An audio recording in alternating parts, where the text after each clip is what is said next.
मला वाटतं संबंधित यंत्रणा त्या संदर्भामध्ये आता तपास करते। सीबीआयची चौकशी चालू आहे। आमच्या त्या पेनड्राईव्हच्या संदर्भामध्ये, माझ्यावर खोटी केस करण्याच्या संदर्भामध्ये, देवेंद्रजी अडकवाच्या संदर्भामध्ये सीबीआय चौकशी करते। आणि आम्ही नुसतं चौकशी नाही, आम्ही पेनड्राईव्हमध्ये काय आहे, तुम्ही काय बोलतात ते समोर आहे, त्याचं व्हिडिओ शूटिंग त्याच्यामध्ये आहे। आम्ही असे बिनबुडाचे आरोप करत नाही, काहीतरी दाखवतो आणि बघा आमच्याकडे काय, आम्ही ते दाखवलेलंच आहे तुम्हाला सगळं समोर। त्यामुळे मला असं वाटतं की या संदर्भामध्ये सखोल चौकशी झालीच पाहिजे। देवेंद्र फडणवीसांपर्यंत पोहोचण्यासाठी त्यांना गिरीश महाजनांना अटकवायचं होतं असं यापूर्वी देखील तुम्ही म्हणाला होता।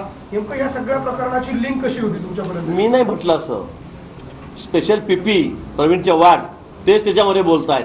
पोलीस अधिकाऱ्यांना ते घेऊन बसलेले आहेत की यांना कसं अडवायचं। आणि मला वरतून आदेश आहेत, सरकारचे की गिरीश महाजनला अडकवा, याला मोकाट टाकून द्या। हा 2 वर्ष आत गेला की मग देवेंद्र फडणवीस हँडिकॅप होतील, मग भाजप संपेले, दोघी संपले की, हे त्यांचं स्टेटमेंट वारंवार आहे। 1 वेळा आणि 10 वेळा आहे त्या पेनड्राईव्हमध्ये आलेलं, त्यांच्या बोलण्यामध्ये आहे। आणि त्याची बिलकुल आपण टीव्ही बघतो तसं चित्रण आहे त्याच्यामध्ये पेनड्राईव्हमध्ये। त्यामुळे मला असं वाटतं की त्यांचं हे षडयंत्र होतं, हे यावरून सिद्ध झालेलं आहे। त्याच्यामध्ये तत्कालीन पोलीस आयुक्त होते त्यांना मोकळं सोडण्यात आलं असं संजय राऊत म्हणतायत। आणि निवडणुका आगामी जिंकण्यासाठी भाजप गुंडांचा वापर करते असा देखील आरोप त्यांनी केला। आता बघा, संजय राऊतच्या जिभेला काही म्हणजे हाडच नाहीये, ते सकाळपासून वाटेल ते बोलतात, बेछूट आरोप करतात, अगदी असंसदीय भाषा वापरतायत। त्यांच्याबद्दल आता लोक त्यांना कोणी सिरियसही घेत नाही। ते सकाळ झाली की त्यांना काही बोलायचं असतं, भडक बोलायचं असतं की जेणेकरून काहीतरी त्यांचं टीव्हीमध्ये राहतील, काहीतरी TRP वाढेल। आणि म्हणून आता लोक मात्र त्याच्याकडे दुर्लक्ष करतायत। आता तुम्ही काही सांगाल तर समोरचे अधिकारी सांगतायत ना, तुम्ही सत्तेत असताना तरी तेच सांगितलं, नसताना तेच सांगतायत।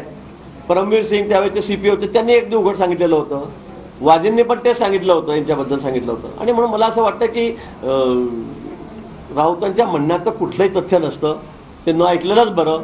पण आता सगळ्या साक्ष पुरावे समोर येत आहेत, सगळे अधिकारी सांगतायत। आणि आता सांगत नाहीये तर ते म्हणतात आम्ही पूर्वी पत्र दिलेलं आहे, त्याची कॉपी दाखवतायत। त्यामुळं लोकांच्या लक्षात येतं की त्याच्यावर सत्यता काय म्हणून।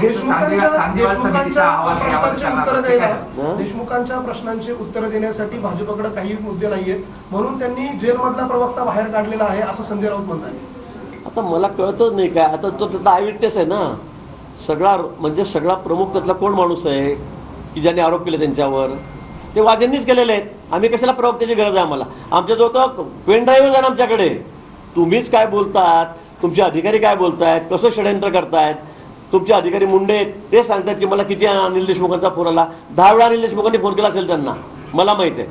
प्रवीण मुंडे त्यावेळेला मला सांगायचे की भाऊ एवढा जुना गुन्हा काही नसताना मी दाखल करू का? आणि गुन्हा घडला पुण्याला, आणि 3 वर्ष 12 दिवसांनी निंबोऱ्याला 650 किलोमीटर लांब मुक्ताईनगरच्या तालुक्यामध्ये एका PSIला एका छोट्या पोलीस चौकीमध्ये तो दाखल करून घ्या, ते नाही म्हणत होते।